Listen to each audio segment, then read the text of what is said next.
I know I haven't made a video for a very long time, and I am really sorry, but hopefully now I'll be getting back to making videos, and today I have one of the most exciting reviews that I've ever done. So we have the much awaited, much anticipated iPhone 5, Apple's newest iteration to their very famous iPhone line. Let's get started. I'm going to split this review into a couple of segments. First of all is going to be the design. Now, before the iPhone 5 actually came out, there were many leaks of a two-tone design, as you can see here. The top bit is made out of glass, as on the previous iPhone, and the bottom bit is the middle bit, is made out of anodized aluminum. I have the black version here. In a dimension standpoint, it is very thin, measuring in at 7.6 millimeters thin. When you compare it to the old iPhone, which is 9.3 millimeters, this really does feel very thin, and the old one feels kind of fat now. And in a weight point of view, it's very light. It's 112 grams, when the old one was 140 grams, I think. So in that dimension, in that standpoint, I really do like the phone. Plus, you'd think when they make it lighter and thinner, it would lose some of its build quality, but the build quality is really excellent. It still feels like a very heavy-duty kind of product, and it hasn't lost any of its prestigious design or anything. Some people were hoping for an even bigger design change, but I really do like the design change because it keeps that design. However, for example, in the old iPhone, if you were to drop it, it would almost certainly break and the glass would smash. Here, this is very durable. I have dropped it a couple of times and I've got no scratches, nothing. Right, next thing we're going to go on to is just the speed. Now, this iPhone has Apple's A6 processor. This is a dual-core processor, which is clocked at 1.3 GHz. Also, the RAM has been improved, going from 512 megabytes to 1 gig of RAM. Now, when you compare to the newest smartphones that are out on the market now, for example, the Galaxy S3 or the HTC One X, they have slightly more powerful processors, but this iPhone is very fluid. For example, I'm just scrolling through here. There's absolutely zero lag and everything just opens up very quickly. For example, a notification center, very quick. I also give you a quick loading a page and see how quick it is. We'll load up bbc.co.uk. Now, as you saw, that was extremely quick. It's even quicker than the iPhone 4S, and that was no slouch either. We're also going to do a browser mark test, just to see how well this iPhone does. Now, my old iPhone 4S on the browser mark got about 89,000, 90,000. Now, when I updated that to iOS 6, it got 105,000. So we're going to see how good this is in its browser mark test. And also the Galaxy S3, which one of my friends has. I got my friend to do the test, and he got 172,000. So let's start and see how quick it is. Bearing in mind the processor is not as it doesn't sound as good as the Galaxy S3, but it's really the real world tests that count.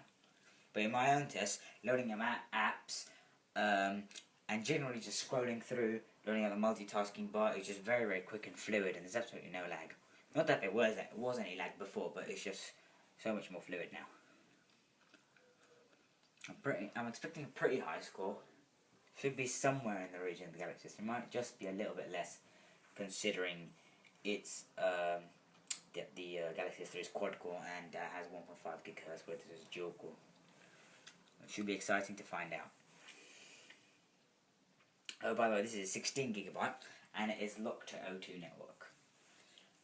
I decided to go with the 16 GB because I really don't have that many songs or pictures. I do have quite a lot of apps, but even on my old iPhone, when I had 16 GB left, I still had around 5-6 GB left. So I'd recommend you get the 16 GB if you're a user that doesn't have loads and loads of stuff.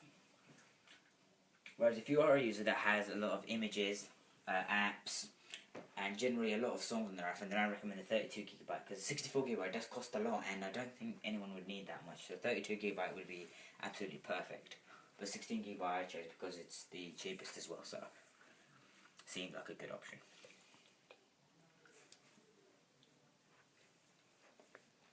Now we're just waiting for this browser mark to hurry up. It's taking quite a long time.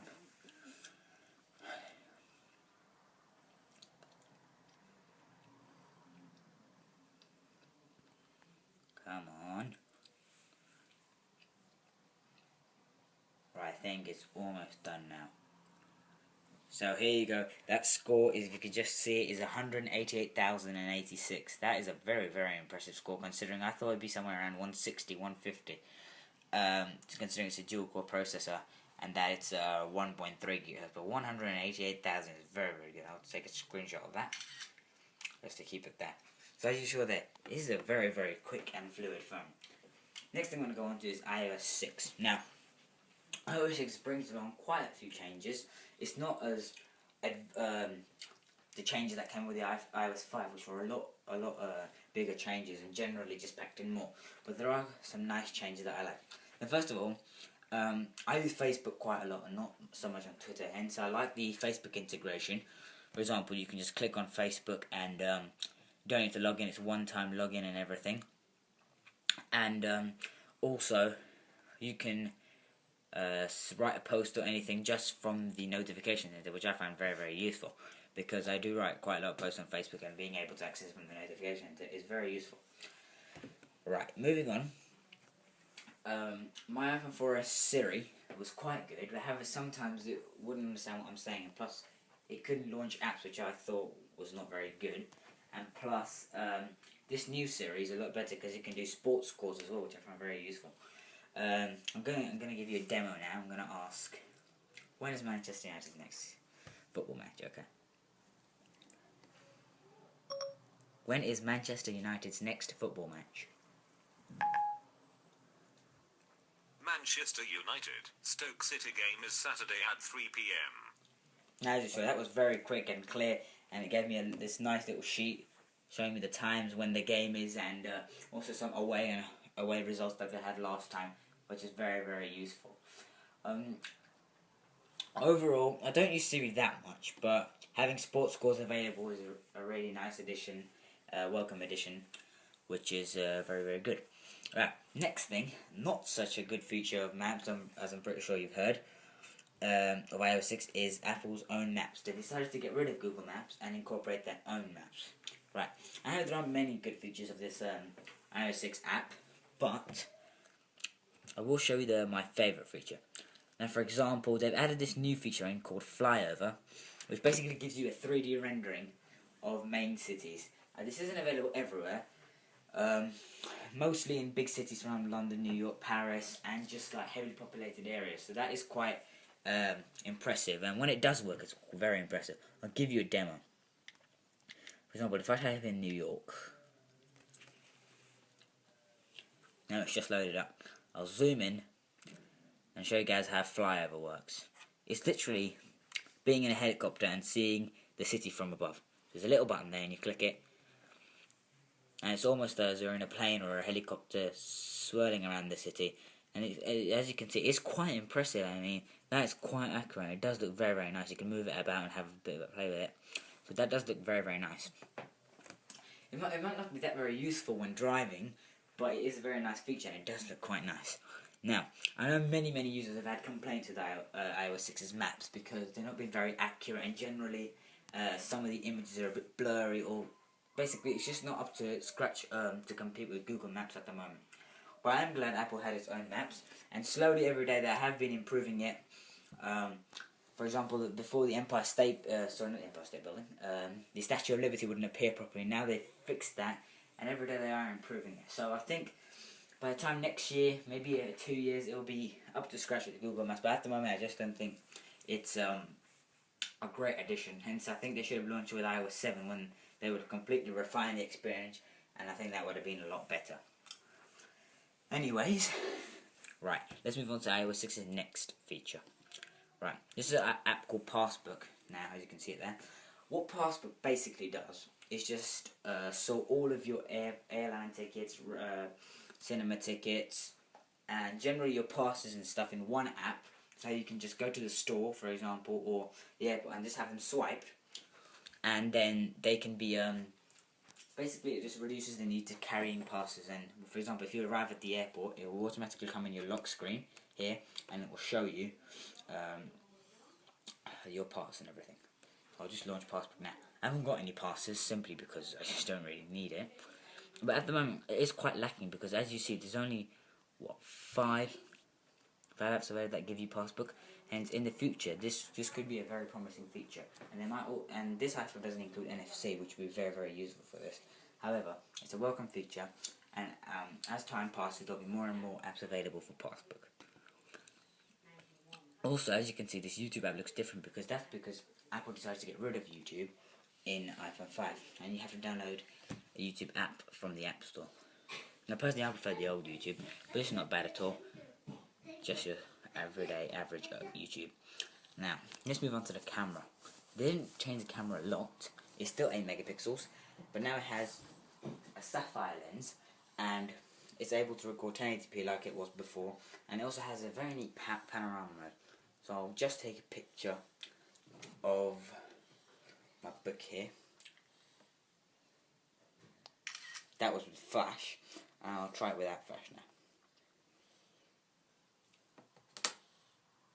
Whoops, sorry. I'll just try again. Now as you saw that there's absolutely zero shutter lag. And the image quality is quite nice, and I'm pretty sure you won't be able to see it from a screen. But the image quality is very, very good. And not that much improved from the iPhone 4S, but generally it's just a tiny bit sharper, and in low light mode, as we just saw there, it's very, very nice and much improved from the iPhone 4S. This is also due to a new sapphire lens that they use on the back, which makes it more scratch resistant and generally helps to clean the help to make the lens clean as well. Another feature of camera, which is panorama mode. Panorama mode is really useful. It reduces the need to download panorama apps like I did before, for example, the 360 panorama app. Very, very simple. I think Apple have done a very good job at nailing this. All you do is stop, and you move your iPhone all around the room.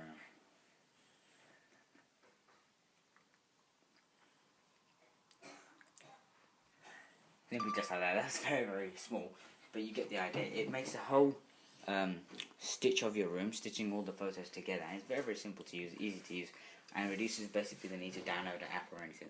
So that is one of my favourite features in this lifestyle.